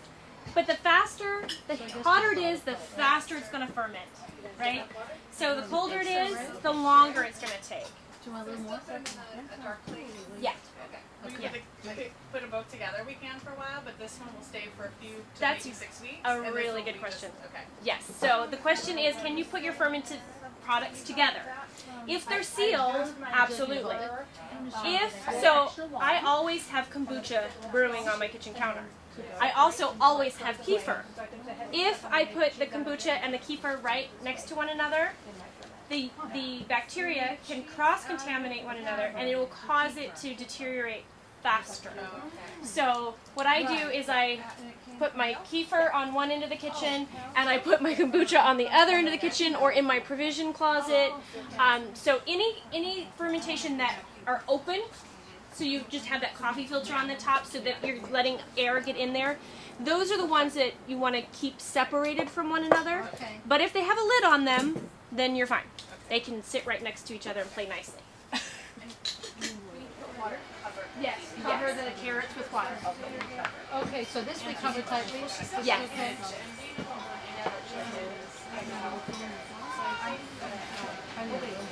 Yeah, I have some tall carrots. Do we fill the rest with water? Fill it with water. Oh, you're gonna go through?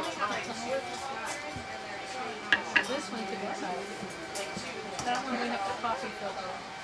See, I keep checking mine. So the carrots stay covered. The sauerkraut is kind of. So what happens with the sauerkraut? Because one is covered. Mine keeps absorbing all the water. Yes.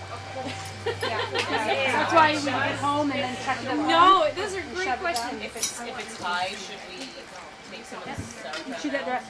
You want to repeat it for the? I'm sorry, what was the Ask question? So ours is expanding. Our cabbage is expanding.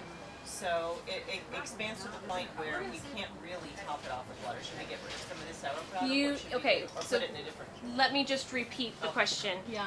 So the question is, well, observation, my sauerkraut keeps expanding. So because it's expanding, I can't keep it covered in water.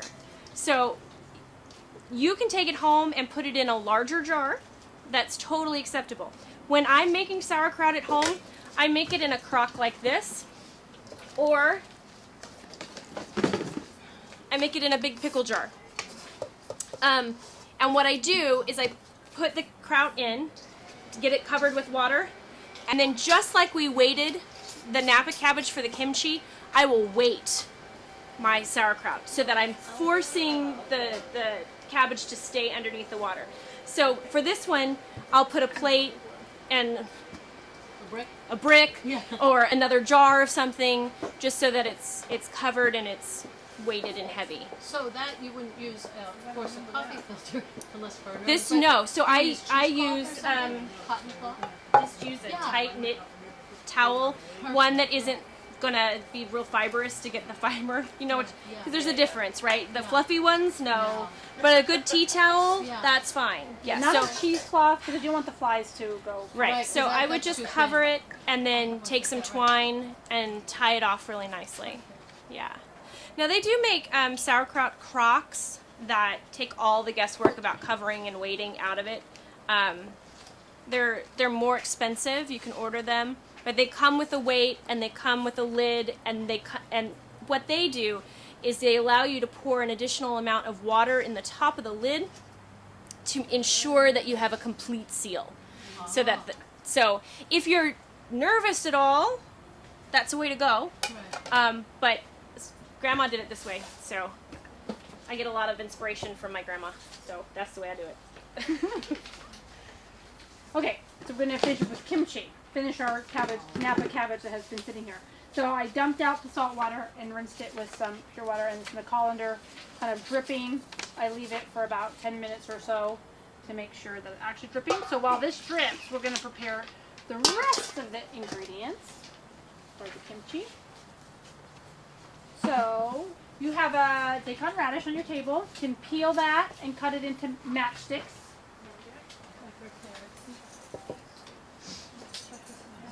And then you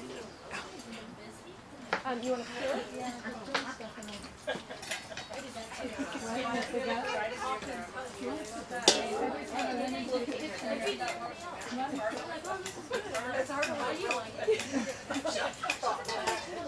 I went anytime I went to get cold something or, you know, my mind, mommy can't watch or mommy can't watch this or, I have to switch on. And then the phone, and then something. You know, and you're like, oh boy, I haven't eaten today. Something on something. It's always something.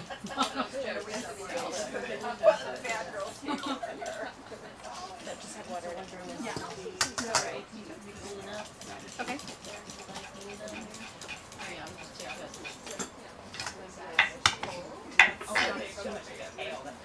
Yeah, it was, ew. That was kind of gross. That was.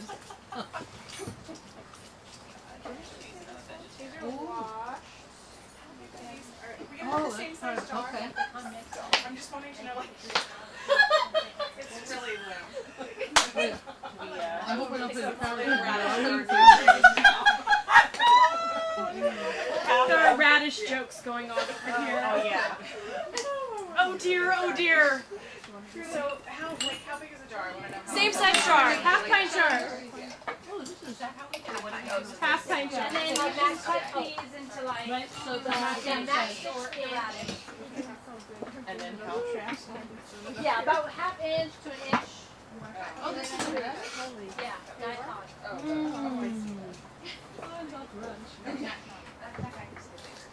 Shopping small. Yeah, about half an inch to an inch.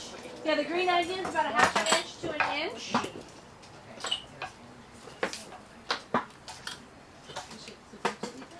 They will? Yeah, go ahead. Perfect. They will? Yes. Yeah, they will, that's right. Oh, you can leave it just like that.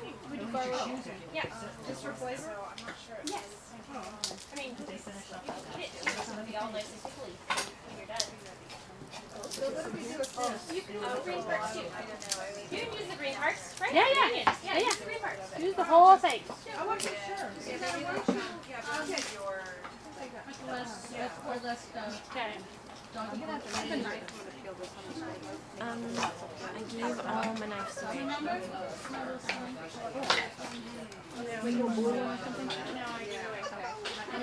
Oh, I didn't put my gloves back on. You said do that when we were, I was just being polite. So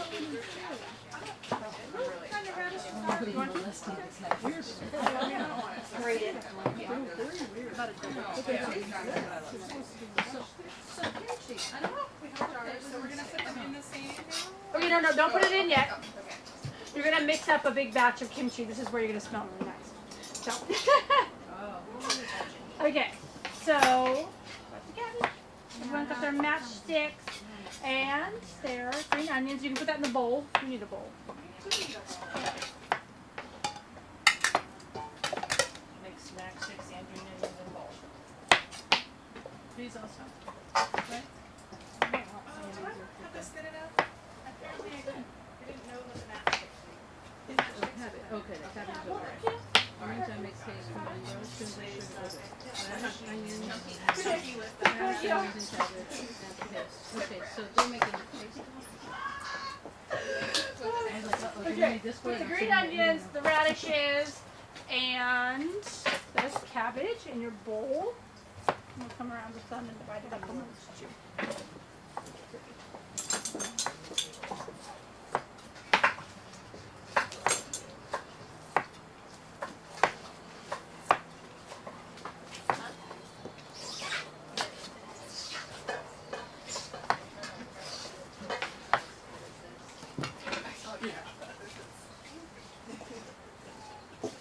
Sounds like a squid. That's what I imagined.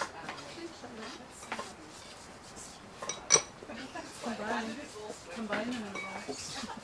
Yeah. She's a cook. Yeah. I don't either.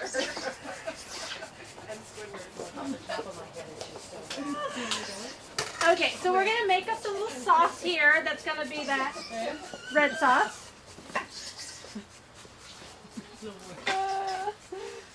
So Christina's grating some ginger. You need about a tablespoon. Oh, you peel ginger before you grate it. Yes. Remember for my bath when I was really sick? Oh, I was like, man, this makes a mess. You're so good. I was like, there's gotta be an easy. I'm missing something. Was I supposed to slice it? Is it possible to do a small amount for me without the peppers or whatever? Is there spicy peppers in there? Oh, the chili? The chili sauce has. We can leave it out. You can leave it out of yours. I'll just mix Then it you'll right need to maybe put some flavor it up at home. You know. There, so a little bit. Yeah, in there. And we'll just leave out that. It will be gingery and garlicky. It just won't have that. It won't have that kimchi red pepper.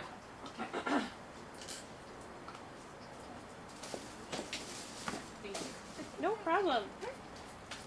That's the wonderful thing about fermented foods is you just create the flavor profiles that you like. What, one person's cabbage is, or sauerkraut is, another person's will be completely different. And that's the fun part. Am I doing that with the garlic too, or am I mincing it? Do you want me to grate it or do you want me to mince it? Mince it. So we're gonna have some minced garlic, some ginger.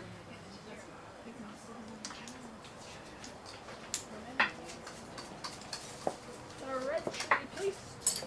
How many garlic cloves? Oh, I need to do one.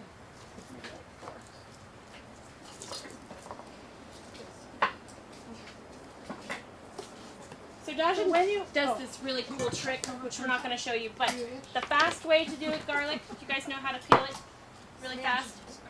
Smash it, give it a hit. If, when you get home, you're making a big batch and you don't want to go through this effort, then do what Dasha does. It's actually really clever. Take 2 metal bowls. Put the bowl in. Put all your other cloves in. Put the other bowl on top and shake like you're crazy. Yeah, just shake it. And when you open And it, all the peels are off. Oh, to get the peels off and then smash. yeah. Then if you have to, but sometimes you want You want whole whole. garlic. Oh no, it takes the peels off for you. Right, that's It's amazing. They come out clean. You should buy the shake weight. Oh, I have to try Awesome. that. Yeah. Yeah, just 2 metal bowls together. 2 metal bowls. They should have combined that, the shake weight as a garlic peel. Right? Yeah. Go for it.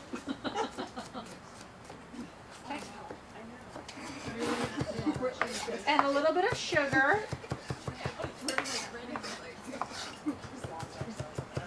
Sugars to help the fermentation. Yeah. Is it possible to do it without sugar? You need a little bit of sugar to boost the fermentation, but the longer you leave it, the more it eats the sugar. So And you the sugar content by the time you eat it. There's no sugar in it. Oh, okay. So. I don't use honey in my fermented foods because honey's a live food On its own. too. Yeah. And so sometimes it's not so good with the bacteria. It can compete. You know, like say if you're making kombucha and you use honey instead of sugar, you can end up killing your SCOBY. Oh. So, because it's a live food all on its own. So yeah, I use an organic evaporated cane sugar. Sometimes I've used coconut sugar, but other than that, I don't try to get too fancy or change up the sugars with, oh, let's try that, you know. Yeah. Because by the time you eat the fermented food, it's eating up all the sugar. What about stevia? I'm not a fan I of stevia. It don't taste good. One, it doesn't taste good to me. I know it doesn't. It has this weird Metallic. aftertaste. Taste. And the way stevia is processed, through there's a lot of chemicals involved and a lot of high temperatures involved. So by the time the product you get it's not the same as going outside and if you pick a stevia leaf and you stick it in your tea. That's relatively harmless, but I'm very skeptical of things that come in shiny packages that go through this high chemical, high heat process in order to bring it to you. Yeah, it's not good. And I just learned this, and I find it rather fascinating. Traditionally, stevia has been used for centuries as a contraceptive. Oh. Really? So, of course, you would have to have a lot of it. It's not like the amount that you would put in your cup of tea. It's probably going to do it. Had to put it Wow! No, I don't think it has a topical application. Are we all flying yet? Oh my goodness. But The reason I mention it is because if somebody is trying to boost their fertility, they're trying to be the healthiest they can be, and you know, oh, I'm going to try to lose weight, I'm going to cut out sugar, but adding mass amounts of stevia to your diet might not be the way you want to go. That's right.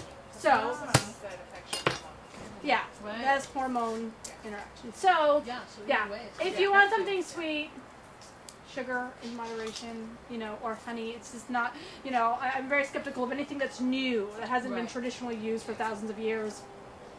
I have my There's a standard rule that I teach my daughters, which is if my grandma, so great grandma to them, if great grandma wouldn't have recognized it as a food, it's probably not.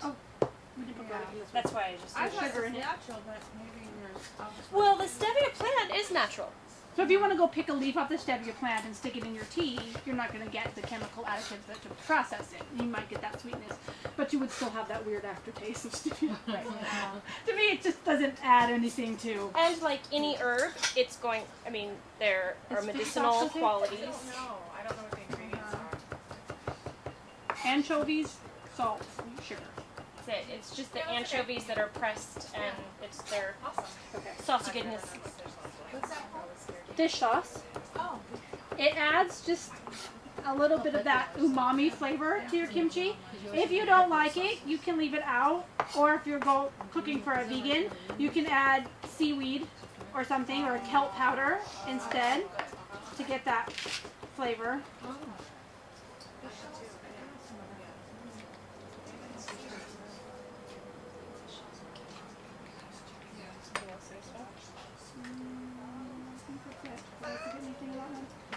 got the garlic, the ginger, the salt, and the fish sauce. That's it. Yeah. That one? That's for her. Does that have any? No, it says fish sauce on it. Yep. That's for her. Yes. Sorry. I was like double checking and my brain stopped working. Yeah. Just making sure we didn't add any. Okay. So we're gonna make up this paste. We're gonna put it on that cabbage, and you're gonna work it all through, squeezing like you did with the sauerkraut. Except for you don't have to work it as much. No. Not nearly as much. But you got to work it through so everything gets evenly coated and everything gets delicious. You ready? It's going in. Oh no, my fingers won't go back in. Okay. Too much fun with gloves. Too many jokes said it right now.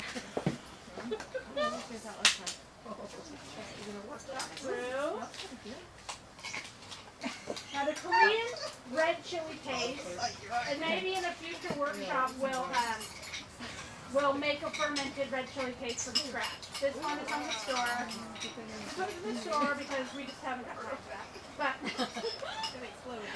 it's delicious. But it's not the same as chilies that you would just necessarily grab at the store, or of like Thai chili paste. Don't try to replace it with sriracha or something. No, don't do that. Doesn't work the same. It has a distinct, smoky flavor that's unique to Korean red chilies, and so that's really what you need to make kimchi. Oh, good. I thought you would put it patting under your eyes. Your eyes are gonna burn. Don't touch your head. Don't touch your face. Don't When touch you your buy it, read the label. The one I get doesn't have any preservatives. It doesn't have anything weird in it, but it has a little bit of sweet for fermentation. But read, because some of them might add MSG or might add soy or wheat. So read the label and choose one that doesn't have funky ingredients. And natural flavoring equates to MSG. Yes. So just if they say natural flavoring, assume MSG and don't buy it. Yeah, that's. And it can also just be natural flavor. Just can just be from corn. Yes. This is gochujang. You said that so well. Yeah, it just has the red pepper, wheat flour, sugar, salt, and cooking wine. All right. So once you have it all mixed up, go ahead and start putting it into your jars. Yeah, you squeeze the it as matter? you go, but not as much as Yes. Yes. Here. Come here. Here. I'll do it. Yeah, you're so like I wasn't thinking ahead.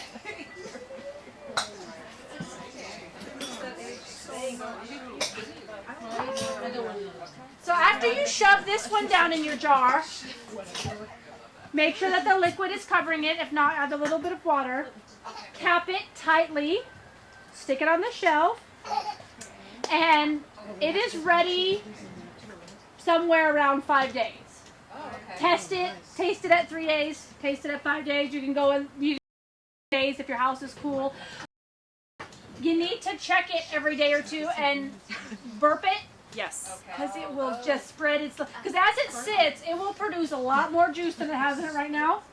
So it will just. So as long as I put it on a towel, in case I forget to burp it, and, it will just grow.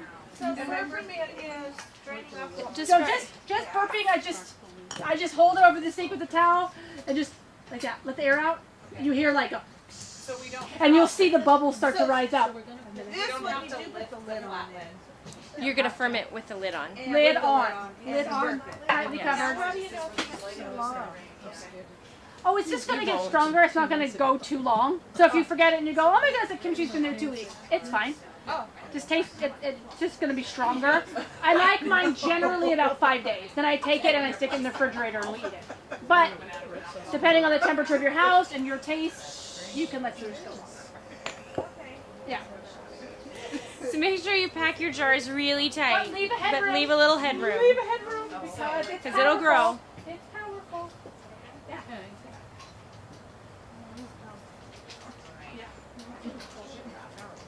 Yep. Just squeeze it down. Keep squeezing it down.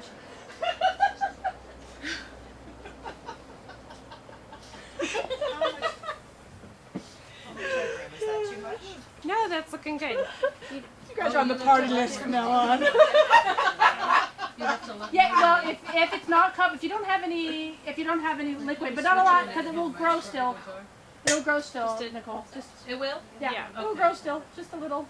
If you I know, if you that's why I feel was like scared it, it was a little high. cap it. Yeah, I would just cap it. Okay, no more Yeah. water.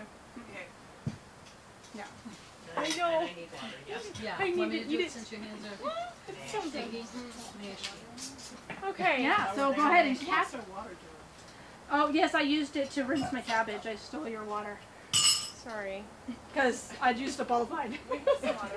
They have some. Are we done with these? Yes, Yes. we're done. Go ahead, That's take our your last gloves off. recipe tonight. Good job, guys. Yeah. All right, so a couple of announcements. If you like the class, we'll be teaching another fermented foods class. They're shooting things at us now, Dasha. June 12th, we'll be teaching kombucha and kefir. So we'll have that on June 12th, same time, 7 to 9. You can also follow us at our blog, which is theprovisionroom.com. That's on your little take-home packet. It's got our website on there. You can follow us and all our crazy antics as we go down the fermented path. Or on Facebook, Twitter, YouTube, or Right, yes, all those things. Tonight we did bring extra kimchi to sell. We it's ready to go. It's ready to go. You can eat it tonight. Yes. Just be careful, not the whole thing.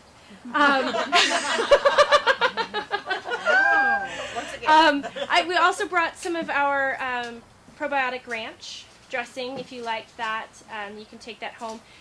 It's the neatest thing because everybody loves ranch, and really. And the serving size, if you buy said ranch, is like 2 tablespoons, and nobody uses 2 tablespoons of ranch. I'm sorry, we don't. It's like the spoon and the carrots may be just a vehicle to get the ranch in my mouth. This you don't have to feel guilty about. You just, it's lovely. It's just an added way to get the probiotics in.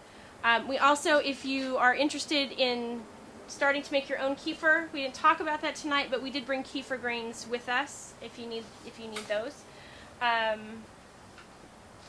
think that's it. Thank you guys. Thanks for coming. All right, thank you again for coming. Always check us out. What we have coming, we have canning next Thursday. What else? We have knitting coming up. We have a film and food night again in the provision room. We also have raising backyard chickens and ducks with Jordan coming up in June. So to go to urbanhomestead.org/events and you'll follow us as all we do the skill shares. And if you have a workshop proposal or whatever, send us an email. Yep. If you have a skill that you'd like to share, also send us an email and we'll see if we can continue because we have this nice space and we have another space too that we can use. So. And if you need really good vegetables because you're so inspired to make all these fermented vegetables, Front Porch Farm Stand. they have the Front Porch Farm Stand that is amazing. But they have now blessed our community with a CSA box that we have started to get, awesome. and it is Great. outrageous. It runs about $1.50 a pound for organic. And it is the farmer picks it that morning and drives it straight here. It is, you can't get it any fresher than it, unless they're growing it or you're growing it in your own backyard. It's really a great value. So I put that plug in because my family's benefiting from it a lot. And they'll also have some stuff, some things that maybe can be handy in the kitchen if you're a canner or a fermenter, along with the provision room stuff. We also carry on the Front Porch Farm Stand. Start carrying their fermented foods once we get a refrigerator that we're working on toward getting a But nice you don't need a refrigerator. fridge for the fermented food. Well, yeah. Once we give it to them, they have to. And we're also on Good Egg now, so goodeggs.com. So people can, wherever you are, and if you say, oh, can't come to the farm stand, Good Eggs will deliver our stuff to you. So you can go to goodeggs.com/urbanhomestead or /urbanhomestead fresh. They put us on 2 farm stands because there's the fresh part and the pantry part. So Nice. yeah, so we just delivered our first Yay. delivered the first batch today. So and they'll deliver for us. So they'll do the freeways. We'll just give it to them. So. That's great. Good. All right, thanks. All right, thank you. This was wonderful. Oh, one last thing. If you wanted one of those big jars, we have a couple, and they're just a couple bucks. So, How much is that? 5. And I have one more jar, but it doesn't have the pretty label on it. So, so that you just take it home and put it right in the fridge. Do you want a receipt for that? No. Yeah, I was pretty impressed by that wrap. Isn't it good? How long till I can use the carrots in it? Couple days. Couple days. I'm saving it. 1 second. Oh, Yes, she wants to use her carrots with her. I know I didn't take notes. Hopefully I can remember. Do you need a receipt? But if you want to do one, that's fine. You have to do it anyway. I just need to track it one way or the other. 10. I just like to put it down in the class. Yeah, I probably would do that. Yeah, exactly. If I get a receipt. Yeah, absolutely.